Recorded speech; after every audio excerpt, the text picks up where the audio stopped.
Tourism is a big portion of the local economy. Last year alone, it brought in more than $220 million to the La Crosse area. But for years, promoting tourism in La Crosse County was done by two separate organizations with plenty of costly overlap. Now, that may no longer be the case. News 8's Kyle Dimke is here now to tell us why. Well, the city of La Crosse and Onalaska both currently have their own departments promoting tourism in their respective cities. But the two, along with Holmen, West Salem, and the town of Campbell, have a deal in place to combine their efforts to make one regional tourism agency. And it's an idea more than 20 years in the making.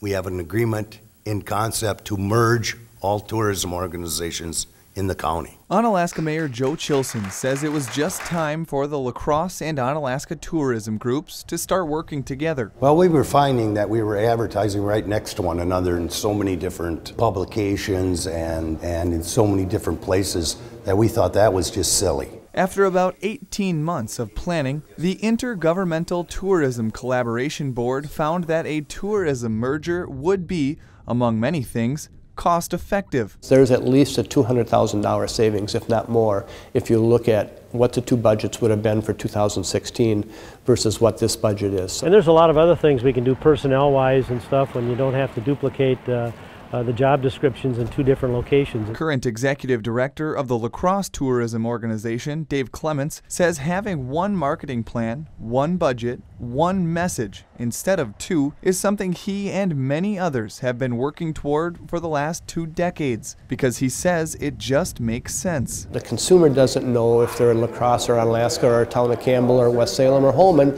and the consumer doesn't care. When they're coming here from another area, they're coming to the region. And he hopes this partnership will lead to more in the future. It's community collaboration that maybe will set the bar for lots of other opportunities within the region.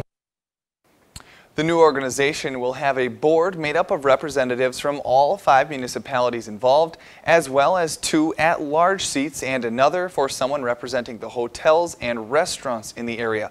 There will be a nationwide search for an executive director. Thanks, Kyle. This deal now has to be approved by each of the 5 municipalities before it becomes official. That is expected to take place before the end of the year, so the new organization can begin January 1st.